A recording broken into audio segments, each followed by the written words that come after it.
Alright, for our second video for Chapter 7, we're going to take a look at how quantum numbers relates to the electron configurations and just electrons in general. Our first question is going to ask us to figure out how many electrons we can have with certain quantum numbers. A asks us to look at it when n is equal to 3. When you are having an n of 3, that involves all the sublevels that would fall under an n of 3, which would be your L of 0, your L of 1, and your L of 2. That means you have electrons in S, P, and D. If we add all those together, 2 electrons for the S, 6 for the P, and 10 for the D, we'll get a total of 18 electrons. Now, an easier way to do that is to square the 3 and multiply it by 2. And that will work for any energy level in which you are in. If you want to know the number of orbitals, you can just do n squared, which would give us 9. 1 for the S, 3 for the P, and 5 for the D. With letter B, we have n equal to 2, L equal to 2, and ML equal to 0. So if we remember from our study of electron configurations, with an n of 2 and an L of 2, oh wait, L can't be 2 because L can only be up to n minus 1. So although ML is very possible of being 0, with that L of 2 there are actually no electrons that can have that set of quantum numbers because 2D does not exist. So no electrons are found there. The next time we're going to take a look at what quantum numbers would be present in arsenic's valence electrons. So if you go and find arsenic on your periodic table, you're going to find that it contains 33 electrons. I believe it is in period 4. Yay.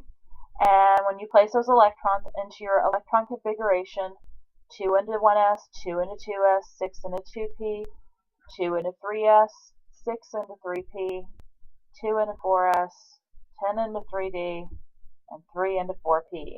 My guess is you're seeing why noble gas configurations are quite loved.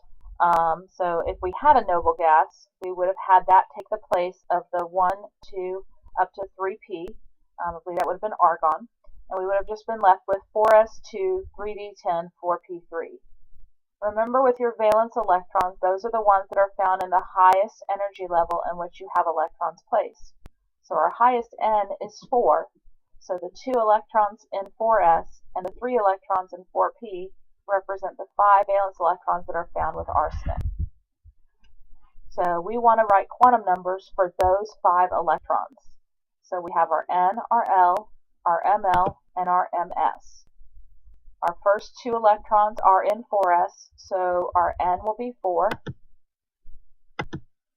and our L will be 0. Our ML will also be 0 since it ranges from negative L to positive L, and our spin will be either plus 1/2 or minus 1/2. I start with plus 1/2. It does not matter what you start with.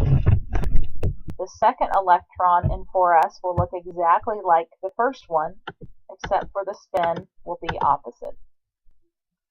We also have 3 electrons in 4p. The n again will be the same since they are all in that valence shell. Our L's are going to go from our L will be, for 4p would be 1. P is going to be represented by an L of 1. Our ML, sorry I jumped ahead, will go from negative L to plus L. And remember our Hund's rule that you have to place an electron in each orbital first before you can add a second. So whether you start with negative 1, 0, or plus 1 makes no difference. I usually start with the negatives and work my way up. And then I add electrons into each of the orbitals. So plus 1/2 is my first one. Again, you can use minus 1/2. My second electron in that 4p sublevel or subshell will have the same n and the same L, but my ML will be different because I am placing it into the second orbital. So the only orbitals I have left are 0 or plus 1. The spin can either be plus 1/2 or minus 1/2. And finally, my last electron that I need to place for arsenic will also have a 4 as its N and a 1 as its L, but the ML will be plus 1 this time so that I have fulfilled Hund's rule, I have shown that I've put one electron in each of the possible orbitals before I used one of these again. And I'm going to let my third electron also have a plus 1/2 spin. So you may wish to pause this, or I'm going to be moving on to the next slide. There are a couple of exceptions with electron configurations that have been identified over time, and these are due to stability purposes. So although these may seem a little strange, hopefully they'll make a little more sense after I discuss them. There are quite a few exceptions down in the lanthanides and actinides. We're just going to focus on these two because these are elements in these groups are more commonly found in compounds. Chromium would have 6 electrons to place after it has used up, or it's placed all the electrons up to argon. It has finished off that third energy level. If you were going to write chromium's configuration as it would typically be found, if you're just going off of ground state, you would see argon 4s2 3d4. That would mean that there would be 2 electrons in that 4s sublevel, and there would be 4 electrons in 4 of the 5 d orbitals. For stability purposes, it makes more sense to pull one out of 4s so that every orbital that is open for electrons each has one electron in it. That just kind of creates this happy medium. Again, it's like Hund's rule massively applied. Now, all of the available orbitals that have electrons for those sublevels each have one. With copper and the other group members with copper, we see a configuration of 4s1 3d10. If we wrote copper according to our ground state rules, it would be argon 4s2 3d9. That would allow all the d orbitals to have 2 electrons except for the 5th, while our 4s orbital would have its 2. Remember that 3d is going backwards, so this one makes a little bit more sense. By filling up that 10th electron, we have completely finished off that third energy level, and that makes that atom more stable than it would if it had 2 electrons in the 4s subshell. So that will work for silver and gold as well. I'm sorry, I'm not sure. I don't remember offhand what are the other group members of chromium. But you have periodic tables you can take a look at. Everything in these groups follows that pattern. So we're going to write what the ground state, so that's all the way out, electron configuration is for copper, for lanthanum, and barium. Remember, copper is a transition metal, lanthanum is part of the lanthanide series, and barium is in group 2, your alkaline earth metals.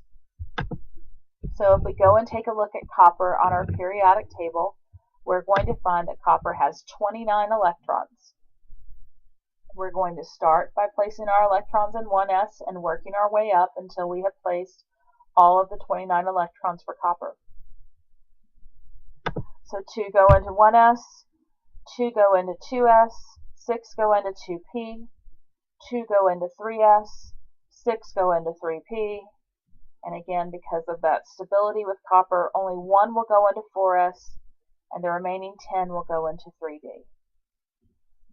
When we write ground state configurations, we do write them in order of how the electrons were placed, and so that is why 4s will come before 3d. We don't write them in order of energy levels, we write them in order of electrons being placed off Bow's rule.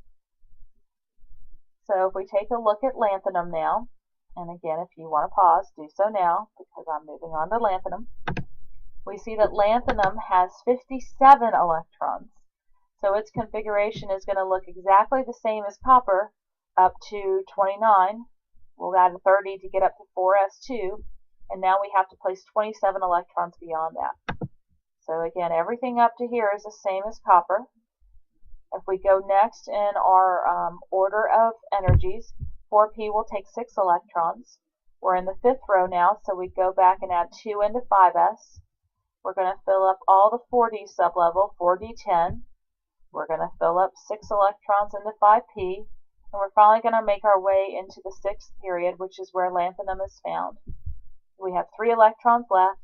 2 will go into 6s, and 1 will go into 4F. Alright, and if you need to pause, do so now. We're going to move on to barium.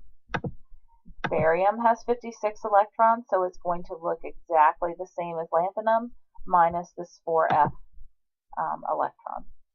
So 1s2, 2s2, 2p6, 3s2, 3p6, 4s2, 3d10, 4p6, 5s2, 4d10, 5p6, 6s2. Alright, and I'm going to move on to the next slide, so if you want to pause, please do so. Our next question asks us to take a look at some ions that are both positively, negatively charged, as well as a neutral atom of that element. We're going to talk about those terms that we talked about in Chapter 6, paramagnetism and diamagnetism. Oxygen has 8 electrons, so if I was going to write its configuration, it would be 1s2, 2s2, 2p4.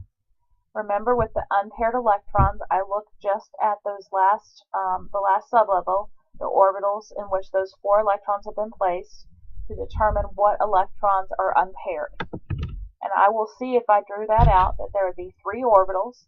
Each orbital would have 1 electron, and then one of the 3 orbitals would have a second, leaving 2 electrons unpaired. In O plus 2, we're going to lose 2 electrons. So we're going to go down, because we have unpaired electrons, we are paramagnetic. Anytime you have an unpaired electron, you're going to be drawn towards a magnet. If you are diamagnetic, you have no unpaired electrons. So oxygen as an atom is paramagnetic. O2 plus, as I was trying to get to a little too quickly, will be short 2 electrons. So it will be 1s2, 2s2, 2p2. We again just look at this last subshell, and we would see that we would have the 3 orbitals, and there would be 1 electron in 2 of the 3 orbitals. So again, there would be 2 unpaired electrons because neither gets to go together. Hund's rule, we share them between the orbitals. And there are 2 unpaired electrons, which means again we are paramagnetic. Finally, with O2 minus, now we have gone up from P4 to P6. All 3 orbitals have 2 electrons in them, so there are no unpaired electrons, and this would be an example of a diamagnetic ion. You can have diamagnetic atoms as well. So whether you're an ion or an atom, what matters are whether or not you have unpaired electrons. How many does not matter. So pause here if you need to write anything down. And it says, which of the following electron configurations would correspond to a ground state? So ground state, again, lowest possible energy level. Identify the atoms, and if you have to, if it was not written in the ground state, write what it should be. So this is like what we did with our flame test lab in terms of, are these sitting in the beakers and they're not excited, or have they been placed in some sort of energy source like our Bunsen burner and become excited and the electrons have jumped from the lowest feasible energy level to an orbital to a higher energy orbital. So we have for letter A 1s2, 2s2, 2p6. According to our off-balance rule, that is the order in which we would fill the electrons in those particular orbitals. We have not skipped over anything. Each of those is completely filled before we moved on to the 2p. So we can use those exponents to add up and tell us which element we have. 2 plus 2 plus 6 would give me 10 electrons. And so 10 electrons tells me that I have neon. In part B, we're going to look at 1s2, 2s2, 2p4, 3s1. Now hopefully you see there's a little bit of a problem because 2p should have at max of 6 electrons if it's possible before we move on to 3s. So one of the 2p electrons has been excited into the 3s sublevel. So if I was going to write the ground state configuration for this electronic configuration, I would need to move that one back to 2p5. And that would give me 9 electrons total, whether you write it as an excited fluorine atom or you write it as a ground state fluorine atom. And so now 4 plus 5 would give me 9. That is the end of your second video. Our next video is going to focus on periodic trends, why the periodic table is arranged the way it is.